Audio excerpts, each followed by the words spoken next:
La bebé indígena que fue rescatada de la Plaza de Armas se recupera lentamente en el Hospital Barrio Obrero de Asunción. Lo que más preocupa a los médicos es que llegó con una desnutrición severa y es que pesa menos de 3 kilos. La situación es verdaderamente preocupante. La niña indígena de tan solo 2 meses llegó y fue pesada y tiene 2 kilos 800 gramos, lo que debería pesar una recién nacida.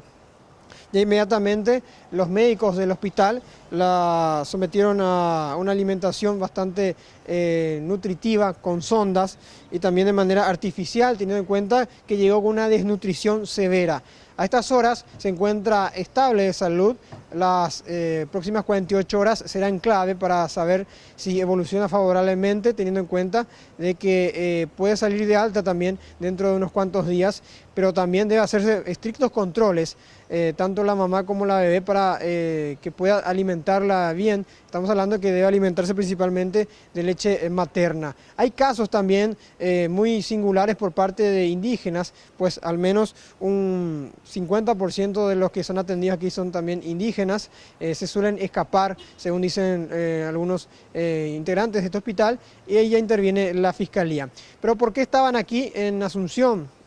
En las plazas de armas justamente hablamos con algunos de los líderes sobre este punto y son de la parcialidad guaraní de Paso Yobay en el departamento del Guairá. Están solicitando que se pueda ampliar la cantidad de tierras por familia. Están en la plaza de armas al menos 160 familias y lo llamativo de todo es que se observan a numerosos niños muy pequeños.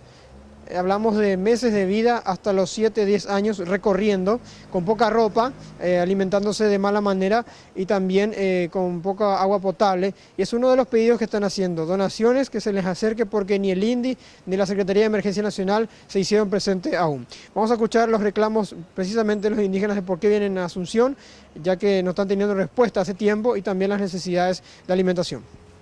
Ahora indígena vengo solo 20 hectáreas cada familia y la obligación ya yo ahora.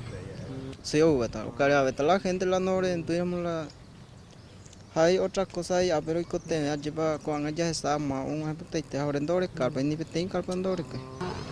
La hay la hoy con canilla pepe. Pero ojalá la alimento tam. Amai kope sudah lain membu. Oje sirata, Hanya sira tapa. Pero hacete la ñamaña pena no hina tendo recuperamos allá, pero prefiero recuperar allí. Según nuestras fuentes, la mayoría de los nativos que se internan aquí no soportan el tiempo estando en el hospital y es por eso que escapan. Se hacen la mayoría de los casos notificaciones a la Fiscalía, como el caso de esta bebé de tan solo 2 meses de vida, que reiteramos pesa solamente 2 kilos 800 gramos. Vamos a estar informando sobre la evolución más adelante de esta bebé, teniendo en cuenta que está en una etapa ahora de nutrición, teniendo en cuenta la desnutrición severa que padece. Sergio Valdés, Reguaraní.